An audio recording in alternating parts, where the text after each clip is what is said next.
हमारे चैनल में आपका बहुत बहुत स्वागत है। सभी को मेरा नमस्कार। आज मैं आपको सुनाऊंगी वैशाख पूर्णिमा की कथा।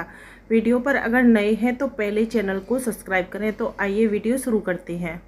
पौराणिक कथाओं के अनुसार एक नगर में धानेश्वर नाम का एक ब्राह्मण रहता था। उसकी पत्नी का नाम रूपवती था। वह बहुत ही पतिव्रता और सद्गुण संपन्न थी, परंतु उन्हें कोई संतान नहीं थी। इसलिए वह दोनों बहुत चिंतित रहते थे।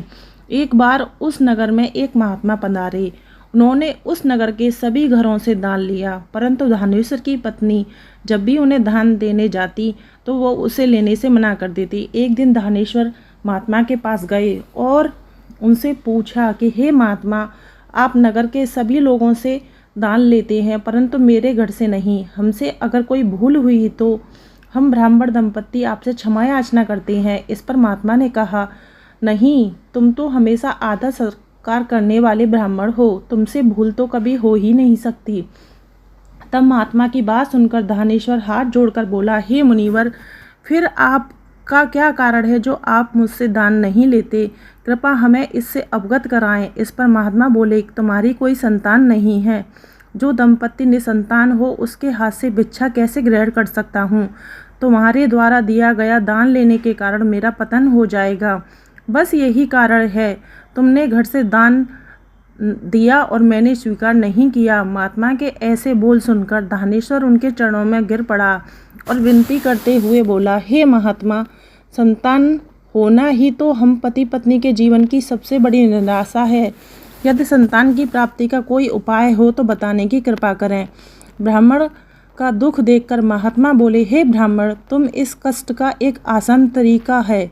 तुम्हें 16 दिन तक श्रद्धापूर्वक काली माता की पूजा कर उन्हें प्रसन्न करना होगा, तो उनकी कृपा से अवश्य तुम्हें संतान की प्राप्ति होगी। इतना सुनकर धानेश्वर बहुत खुश हुआ।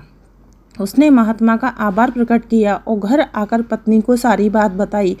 इसके बाद धानेश्वर माँ काली की उपासना के लिए वन में चला गया। ब्राह्मण ने पूरे 16 दिन तक काली माता की पूजा की और उपवास रखा।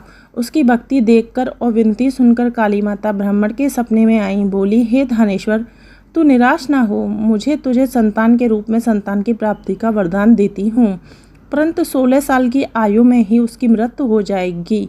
काली माता ने आगे कहा, यदि तुम पति पत्नी विधि पूर्वक 32 पूर्णिमा का व्रत करोगे तो तुम्हारी संतान दीर्घायु हो जाएगी। प्रातः काल जब तुम उठोगे तो तुम्हें यह आम का एक वृक्ष दिखाई देगा। उसे पेड़ से एक फल तोड़ना और ले जाकर अपनी पत्नी को खिला देना। शिवजी की कृपा से तुम्हारी पत्नी गर्भवती हो जाएगी। इतना कहकर माता अंतर्ध्यान हो गई। प्रातःकाल जब धानेश्वर उठा तो उसे आम का वृक्ष दिखा, जिस पर बहुत ही सुंदर फल लगे थे। वे काली माँ के कहे अनुसार तोड़ने के लिए वृक्ष पर चढ़ने लगा। उसने कई बार प्रयास किया, परंतु फिर भी फल तोड़ने में असफल रहा। तभी उसने गणेश भगवान का ध्यान किया। गणपति की कृपा से इस बार वो वृक्ष पर चढ़ गया और उसने फल तोड़ लिए। धानेश्वर ने अपनी पत्नी को वो फल दिया, जिसे खाकर वो कुछ समय बाद गर्भवती हो गई। दंपत्ति काली माँ के निर्देश के अनुसार हर पूर्णिमा पर दीप जलाते रहे। कुछ दिनों बाद भगवान शिव की कृपा हुई और ब्राह्मण की पत्नी ने एक सुंदर बेटे को जन्म दिया। उसका नाम उन्होंने देवीदास रखा। जब पुत्र 16 वर्ष का होने को हुआ तो माता पिता को चिंता होने लगी कि इस वर्ष उसकी मृत्यु ना हो जाए। इस पर उन्होंने देवीदास के मामा को बुलाया और कहा, तुम देवीदास को विद्या अध्ययन के लिए काशी ले जाओ और 1 वर्ष बाद आना। दंपत्ति पूरी आस्था के साथ पूर्णिमा का व्रत कर पुत्र की दीर्घायु की कामना करने लगे। वहीं काशी प्रस्थान के दौरान मामा भांजे एक गांव से गुजर रहे थे। वहाँ एक कन्या का विवाह हो रहा था। विवाह होने से पूर्व ही उसका वर अंधा हो गया। तभी वर के पिता ने देवीदास को देखा और मामा से कहा, तुम अपना भांजा कुछ समय के लिए हमारे पास दे दो, विवाह संपन्न हो जाए, उसके बाद ले जाना। ये सुनकर मामा ने कहा, यदि मेरा भांजा यह विवाह करेगा तो कन्यादान में मिले धन आदि पर हमारा अधिकार होगा। वर के पिता ने मामा की बात स्वीकार कर ली।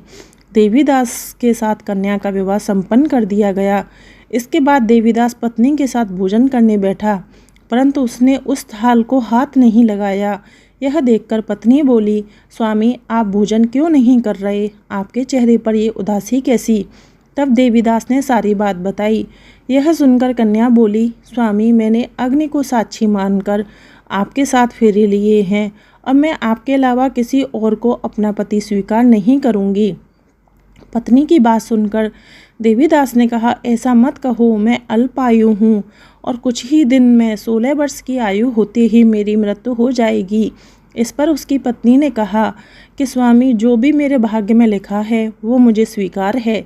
देवीदास ने उसे समझाने की बहुत कोशिश की, परंतु जब वो नहीं मानी तो देवीदास ने उसे एक अंगूठी दी और कहा, मैं काशी जा रहा हूँ, परंतु तुम मेरा हाल जानने के लिए एक पुष्प वाटिका तैयार करो। उसमें भांति भांति के पुष्प लगाओ और उन्हें जल से सींचती रहो। यदि वाटिका हरी भरी रहे, पुष्प खिले रहें, तो समझना कि मैं जीवित हूँ, और जब ये वाटिका सूख जाए तो मान लेना कि मेरी मृत्यु हो चुकी है। इतना कहकर देवीदास काशी चला गया। अगले दिन सुबह जब कन्या ने दूसरे वर को देखा तो बोली, ये मेरा पति नहीं है, मेरा पति काशी पढ़ने गया है। यदि इसके साथ मेरा विवाह हुआ तो बताए कि रात्रि में मेरे और इसके बीच क्या बात हुई और इसने मुझे क्या दिया था। ये सुनकर वर बोला, मुझे कुछ नहीं पता, और पिता पुत्र वहाँ से वापस चले गए। कुछ दिन बाद एक दिन प्रातःकाल एक सर्प देवीदास को डसने के लिए आया, परंतु उसके माता पिता द्वारा किए जाने वाले पूर्णिमा के व्रत के प्रभाव के कारण वह उसे डस नहीं पाया। इसके बाद काल स्वयं वहां आए और उसके शरीर से प्राण निकालने लगे। देवीदास बेहोश होकर गिर पड़ा। तभी वहां माता पार्वती और शिव जी आए। देवीदास को बेहोश देखकर देवी पार्वती बोली, हे स्वामी, देवीदास की माता ने 32 पूर्णिमा का व्रत रखा था, उसके फलस्वरूप कृपा आप इसे जीवन दान दें। माता पार्वती की बात सुनकर भगवान शिव ने देवीदास को पुनः जीवित कर दिया। इधर देवीदास की पत्नी ने देखा कि पुष्प वाटिका में एक भी पुष्प नहीं रहा। वो जान गई कि उसके पति की मृत्यु हो चुकी है और रोने लगी। तभी उसने देखा कि वाटिका फिर से हरी भरी हो रही है। यह देखकर वह बहुत प्रसन्न हो गई। उसे पता चल गया कि देवीदास को प्राणदान मिल गया है। जैसे ही देवीदास 16 वर्ष का हुआ, मामा भांजा काशी से वापस चल पड़े। रास्ते में जब वो कन्या के घर से गुजरे तो उसने देवीदास को पहचान लिया और खूब प्रसन्न हुई। दानेश्वर और उसकी पत्नी भी पुत्र को जीवित पाकर खुशी से फूले नहीं समाये। तो यह थी वैशाख पूर्णिमा की व्रत कथा। वीडियो अच्छी लगी हो तो चैनल को सब्सक्राइब करें, वीडियो को लाइक शेयर अवश्य करें। आज मैंने आपको सुनाई है वैशाख पूर्णिमा की कथा। वीडियो पसंद आई हो तो चैनल को सब्सक्राइब करें, वीडियो को लाइक शेयर अवश्य करें। आप सभी को मेरा नमस्कार।